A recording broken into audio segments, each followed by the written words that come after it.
এই সূরাতে আল্লাহ তাআলা কিয়ামতের বর্ণনা দিয়েছে। কিয়ামতটা যেদিন হবে, ওই দিন গোটা বিশ্বব্যাপী আমাদের পরিস্থিতি কি হবে এটার একটা নকশা আল্লাহ এই সূরাতে এঁকে দিয়েছে। নিজে এই সূরার নকশা এঁকে দিয়েছে। কিয়ামতের প্রামাণ্য ধারা বর্ণনা আল্লাহ নিজে দিয়েছে। এই সূরাটা পড়লে মনে হবে আপনি এখানে বসে কিয়ামতটা সচক্ষে লাইভ দেখতেছেন। সুবহানাল্লাহ পড়বেন না? সূরাটার নাম হচ্ছে আল কারিয়া। কি নাম? সবাই বলেন কি নাম?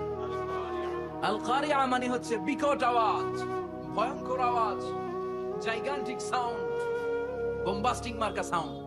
যে সাউন্ড, যে আওয়াজ, যে বিকট শব্দ পৃথিবীর কোনো মানুষ শুনে নাই। The trumpet, the siren, the whistle, বিশাল এক হুইসেল বাজানো হবে। ওই হুইসেল বা সাইরেন বাজানোর ফলে বিকট একটা শব্দে গোটা বিশ্ব ভেঙে খান খান হয়ে যাবে। এটার নামই হচ্ছে আল কারিয়া। চিল্লায় এখন সুবহানাল্লাহ।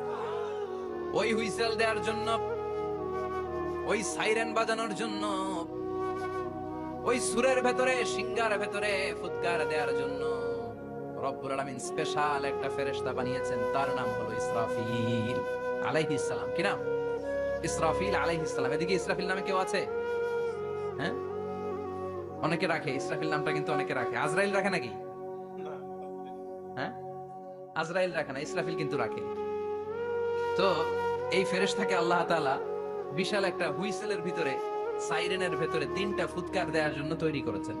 তার ডিউটি হচ্ছে তার গোটা জীবন জুড়ে সে হুইসেলের ভেতরে 3টা ফু দিবে। এটার বাংলায় বলে সিঙ্গা। বাংলা কি বলে? সিঙ্গায় ফু দিবে কয়টা? চিল্লায় বলেন। এই ফেরেশতার পা দুটো হচ্ছে জমিনে, এই ফেরেশতার মাথা হচ্ছে আকাশের অনেক উপরে। সৃষ্টির পর থেকে এই ফেরেশতা ওই সিঙ্গাটা, ওই বাঁশিটা তার 2 ঠোঁটের মাঝখানে লাগিয়ে আল্লাহর আরশের দিকে তাকিয়ে আছে, and just waiting for the green signal.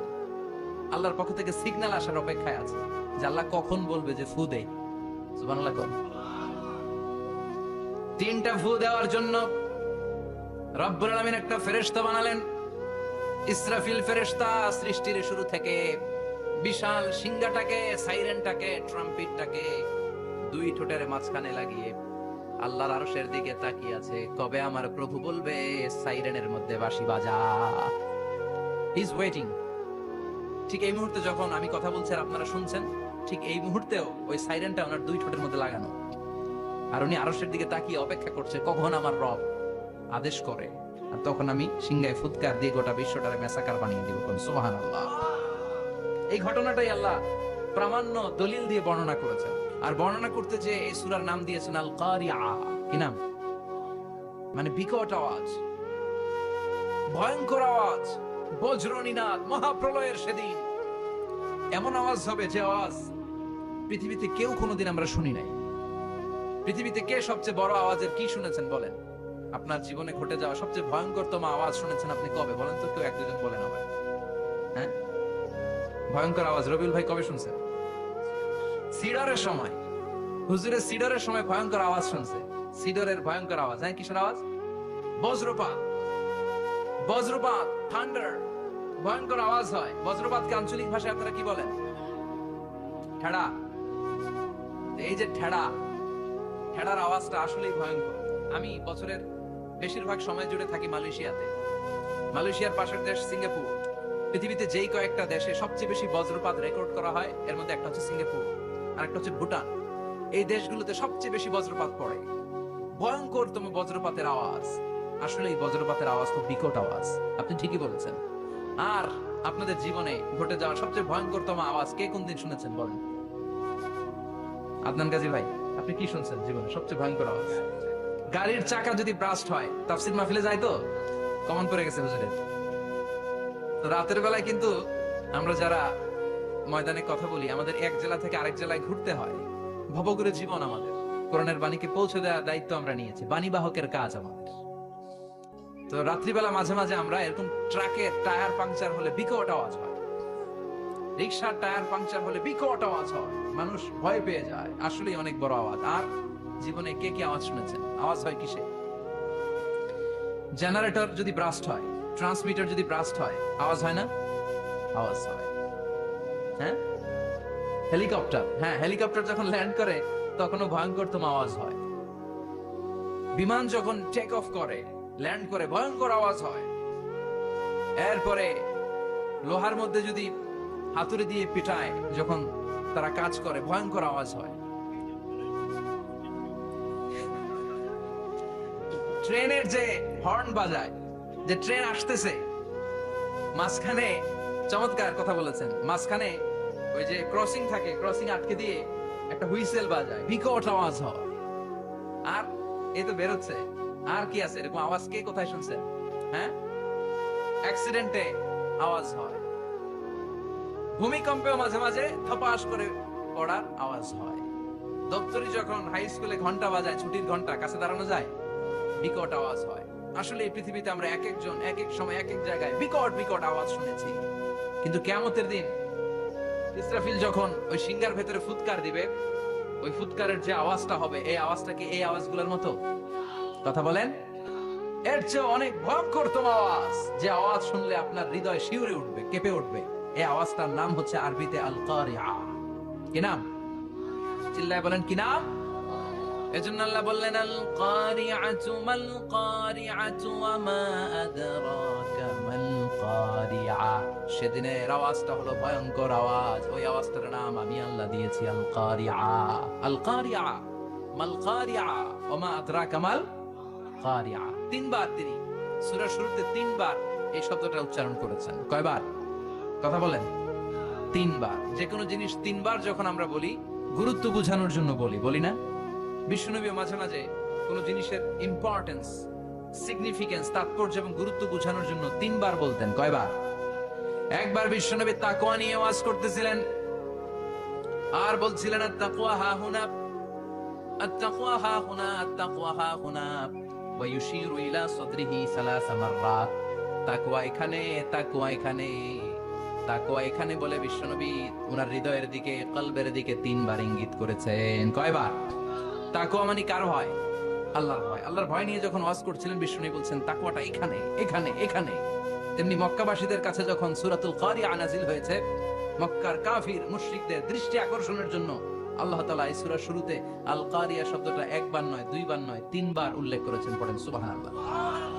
আল্লাহ বললেন, আল কারিআতু মাল কারিআতু ওয়া মা আদরাকা মাল কারিআ ইয়াউমা ইয়াকুনুন নাসু কাল ফারাশিল মাবথুস ওয়া তাকুনুল জিবালু কাল ইহনিল মানফুশ। সুবহানাল্লাহ পড়েন। আল্লাহ বললেন, বিকট একটা আওয়াজ হবে। তিনটা আওয়াজ করার জন্য, তিনটা হুইসেল বাজানোর জন্য ইসরাফিলকে আমি বানালাম। প্রথম সিংগার ফুৎকার যখন ইসরাফিল ফেরেশতা হুইসেলের মধ্যে দিয়ে দিবে, তখন যেই ভয়ঙ্কর শব্দটা হবে, ওই শব্দটার নাম হলো আল কারিআ। কি নাম? আল কারিআ। ওটা দেওয়ার সাথে সাথে পুরো পৃথিবীটা লন্ডভন্ড হয়ে যাবে।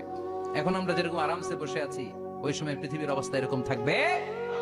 আল্লাহ বললেন, ইয়াউমা ইয়াকুনুন নাসু কাল ফারাশিল মাবথুস ওয়া তাকুনুল জিবালু কাল ইহনিল মানফুশ। সেদিন মানুষগুলো বিক্ষিপ্ত পতঙ্গের মতো নিক্ষিপ্ত হবে, পাহাড়গুলো ভেঙে খান খান হয়ে যাবে, তুলার মতো পাহাড় ধ্বনিত হতে থাকবে, তুলার মতো। সুবহানাল্লাহ পড়ে।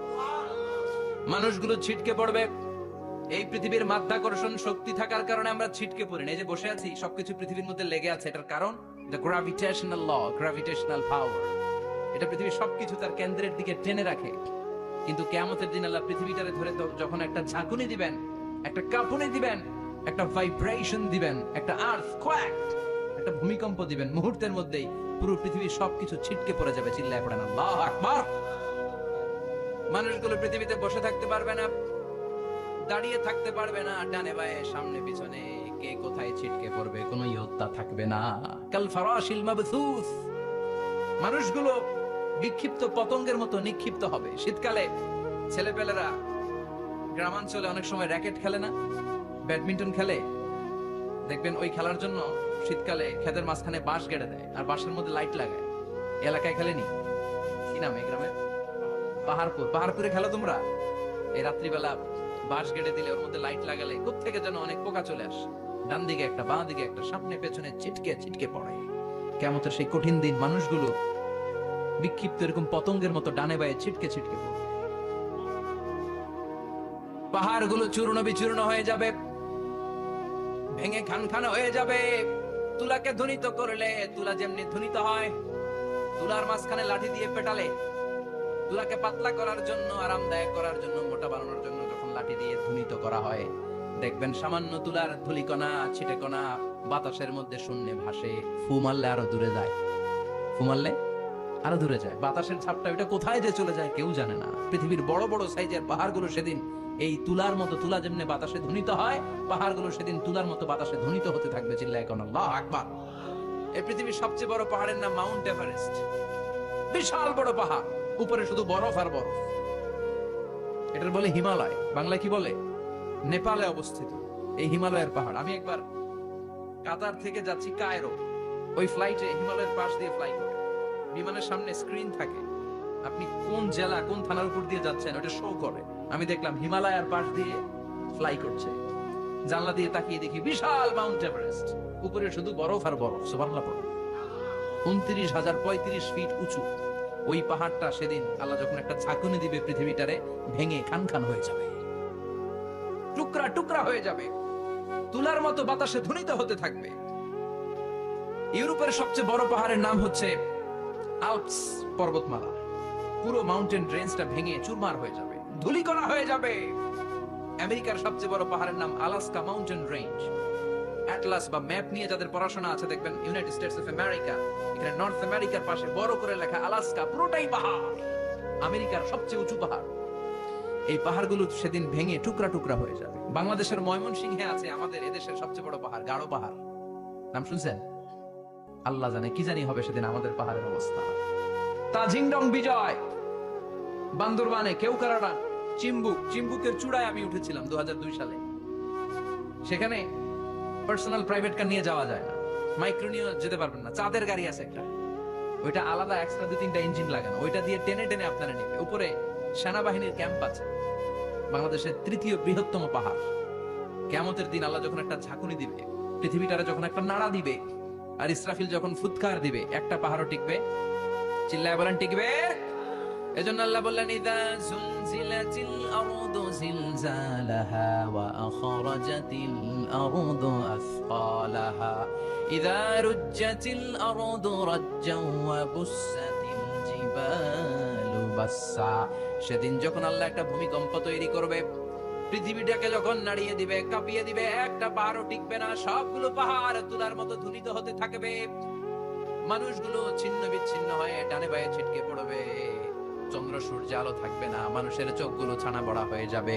ফাইদা বারিকাল বাসারু ওয়া খাসাফাল কামারু ওয়া জুমিআশ শামসু ওয়াল কামার ইয়াকুলুল ইনসানু আইনাল মাফার। চাঁদে আলো থাকবে না, সূর্যে আলো থাকবে না, প্রক্সিমা সেন্ট্রাইতে আলো থাকবে না, আলফা সেন্ট্রাই এ, আলফা সেন্ট্রাই বি, ইটা ক্যারিনা, বেটেলজিউস, অ্যান্ড্রোমেডা, একটার ভেতরেও সেদিন আলো থাকবে না, সবগুলো অন্ধকার হয়ে যাবে। সাগরের পানির মধ্যে সেদিন দাও দাও করে আগুন জ্বলবে। সেই দিনটার নাম হচ্ছে আল কারিআ। মাল ওমা আদরাকা মাল। মানুষগুলো পাগল হয়ে যাবে। কেউ থাকবে তখন টয়লেটে, ইমাজিন কেমন ভাবে আল্লাহ নকশা এঁকেছেন। কেউ থাকবে টয়লেটে, কেউ থাকবে ক্ষেত খামারে, কেউ থাকবে অফিস আদালতে, কেউ থাকবে রান্নাঘরে, কেউ থাকবে মৌজ মাস্তির ভেতরে। ঠিক তখনই কিয়ামত হয়ে যাবে, কেউ পার পাবে না। সবার মুখে একটা চিৎকার, আইনাল মাফার। পালাবো কোথায়? কিয়ামতটা শুধু পৃথিবীর একদিকে অনুষ্ঠিত হবে না, গোটা বিশ্বব্যাপী হবে, তাই না? নাকি বাংলাদেশে কিয়ামত শুরু হইলে সৌদিতে হবে না? হ্যাঁ, আমেরিকাতে হবে না, সুইজারল্যান্ড, ইন্দোনেশিয়া, অস্ট্রেলিয়া, গোটা বিশ্বব্যাপী একসাথে কিয়ামতের ভয়ঙ্কর দৃশ্যের অবতারণা ঘটবে। চিল্লা এখন ঠিক কিনা? মা তার ছেলেরা চিনবে না। দুধের বাচ্চাকে রেখে মা পালাবে। দুধের বাচ্চা, যে বাচ্চা দুধ খায়, ব্রেস্ট ফিডিং বেবি, এই বাচ্চারা রেখে মা কোনো দিকে যায়? ডানে বায়ে কোথাও সরতে চায় না, ব্যথানি পায়, কষ্টনি পায়। এই দুধের বাচ্চাটারে ধাক্কা মেরে মা দিবে দৌড়। তাহলে কি ভয়ঙ্কর ঘটনা সেদিন ঘটবে। 3 মাসের 4 মাসের পেটের ভেতরে অপরিপক্ক বাচ্চা, এখনো পরিপূর্ণ হয় নাই, হাত পা ভালোভাবে গজায় নাই, ছোট্ট একটা গোশতের টুকরা। হসপিটালে এরকম যতগুলো নারী থাকবে, কিয়ামতের ভীতিকর অবস্থা দেখে মুহূর্তের মধ্যে সব অপরিপক্ক বাচ্চাগুলো ডেলিভারি হয়ে যাবে। এক ধাক্কায় 3 মাসের বাচ্চাটার হাত পা গজায় নাই এখনো ঠিক মতো, এক ধাক্কায়, এক ভূকম্পনে এক কাপুনির চোটে পেটের সব বাচ্চাগুলো খালাস হয়ে যাবে ডাক্তার ছাড়া, ইনজেকশন ছাড়া। আল্লাহ বললেন সেদিনটার নাম হলো আল কারিআহ। মাল ওয়া মা আদরাকা মাল ইয়াউমা ইয়াকুনুন নাসু কাল ফারাশিল মাবথুস, মানুষগুলো নিক্ষিপ্ত হবে। ওয়া তাকুনুল জিবালু কাল আহিনিল মানফুশ, পাহাড়গুলো তুলার মতো ধ্বনিত হতে থাকবে। এখন উপরের দিকে তাকালে কি সুন্দর নীল আকাশ দেখা যায়, সেদিনে আকাশও থাকবে না। ইয়াউমিন নাতবিস সামাআ কা তাইয়িস সিজিল্লি লিল কুতুব, কাগজের পৃষ্ঠা যেমনি তোমরা ভাঙো, কাগজ যেমনি হাতের মুঠোয় নিয়ে তোমরা গুটিয়ে ফেলো, সেদিন এই বিশাল সাত আকাশটারও হাতের মুঠোয় নিয়ে গুটিয়ে ফেলবে কে? কা তাইয়িস সিজিল্লি লিল কুতুব, ক্যান ইউ ইমাজিন, আপনি কি কল্পনা করতে পারেন এই দৃশ্যপট যখন ঘটবে গোটা বিশ্বব্যাপী কি মেসাকার হবে? স্যাটেলাইট চ্যানেলগুলো ভেঙে দুমড়ে মুচড়ে পড়বে, পৃথিবীর যত বড় বড় টাওয়ার গুলো আছে ভেঙে আবাসিক এলাকার উপর পড়বে, পাহাড়গুলো ভেঙে খান খান সাগরের পানির ভেতরে দাউ দাউ করে আগুন জ্বলবে। বুর্জ আল খলিফা পৃথিবীর সবচেয়ে উঁচু টাওয়ার, ওইটার তো কিছু হবে না, ওই দিন কি হবে? ভেঙে যাইবো, ভেঙে খান খান হয়ে যাবে, ভেঙে টুকরা টুকরা হয়ে যাবে। এবার আমি যখন হজে গিয়েছিলাম, জেদ্দা এয়ারপোর্টে নেমে মাক্কা যাচ্ছি প্রথমে উমরার জন্য, তখন বাঁ দিকে অনেক দূরে দেখতে পেলাম কিংডম টাওয়ার। এটার কাজ চলতেছে, আগামী বছর, এই বছর অথবা আগামী বছর এটা খুলে দিবে। এটা বুর্জ আল খলিফা থেকে আরো উঁচু। বুর্জ আল খলিফা 818 মিটার উঁচু, আর এই কিংডম টাওয়ার 1000 মিটার উঁচু, মানে 1 কিলোমিটার উঁচু। কিয়ামতের ওই ঝাঁকুনি আর ভূমিকম্পের সময় এগুলো টিকবে একটাও। আরো যে টাওয়ার গুলো আছে, Shanghai tower, Taipei 101, Petronas twin tower, বাংলাদেশের 40, 50, 60 তালাগুলা টিকবে? আমাদের কুমিল্লা শহর তো এখন টাওয়ারের শহর হয়ে গেছে। একটা বড় ছাদের উপর থেকে কুমিল্লা শহরের দিকে তাকালে এটা কি কুমিল্লা না উত্তরা বুঝাই যায় না। এই টাওয়ার গুলো একটাও টিকবে? আওয়াজ করে বলেন টিকবে? সে কথাই আল্লাহ বললেন আল কারিআতু মাল কারিআতু ওয়া মা আদরাকা মাল কারিআ ইয়াউমা ইয়াকুনুন নাসু কাল ফারাশিল মাবথুস ওয়া তাকুনুল জিবালু কাল আহিনিল মানফুশ। কি দৃশ্য আল্লাহ আঁকলেন! প্রথমে একটা সাইরেন দেয়া হবে, দেয়ার সাথে সাথে ভেঙে চুরে সব সারখার, মানুষগুলো পাগলের মতো দৌড়াবে। ওমা হুম বিসুকারা ওয়ালাকিন্না আযাবাল্লাহি শাদীদ। মানুষগুলোর দৌড়াদৌড়ি দেখলে মনে হবে যে মাতালের মতো দৌড়াচ্ছে, রেড ওয়াইন খেয়ে, হুইস্কি খেয়ে, মদ খেয়ে পাগলের মতো দৌড়াচ্ছে। আসলে মদ খায় নাই, হুইস্কিও খায় নাই। সেদিন আল্লাহর আযাব এত ভয়ঙ্কর হবে, মানুষগুলো সব হয়রান হয়ে যাবে, মানুষগুলো পাগলের মতো দৌড়াবে। সাগরের পানিতে দাউ দাউ করে আগুন, স্যাটেলাইট ভেঙে খান খান, বিল্ডিং গুলো ভেঙে ভেঙে পড়ছে, পাহাড়গুলো ধ্বনিত হচ্ছে, গোটা বিশ্বব্যাপী বিকট আওয়াজ। পৃথিবীর যখন ঠিক এরকম অবস্থা, আল্লাহ তাআলা ইসরাফিলকে বলবে, ইসরাফিল 3টা ফুৎকার দেওয়ার জন্য তোকে তৈরি করেছি, এবার দ্বিতীয় ফুৎকারটা দে। তাকে ফুৎকার দিতে হবে মোট কয়টা? আরো জোরে বলেন। সে কেবল একটা দিয়েছে, এবার দ্বিতীয় ফুৎকার দিবে। দ্বিতীয় ফুৎকার যখন সে দিবে, মুহূর্তের মধ্যে পৃথিবীর মধ্যে যত মানুষ আছে সবগুলো মরতে শুরু করবে, একটার পর একটা মালাকুল মাউত রূহ কবজ করতে শুরু করবে। মরবেন না শুধু একজন, চিল্লায় বলেন তিনি কে? কুল্লু মান আলাইহা ফানি ওয়া ইয়াবকা ওয়াজহু রাব্বিকা যুল জালালি ওয়াল ইকরাম ফাবিআইয়ি আলাই রাব্বিকুমা তুকাল্লিবান। পৃথিবীর মধ্যে যা যা তোমরা দেখো সব হয়ে যাবে ফান। সব কি? ফান। আমরা বলি না ফানা ফানা, বলি ফানা ফানা হয়ে যাবে, কিছু থাকবে না, থাকবে একজন, চিল্লায় বলেন তিনি কে?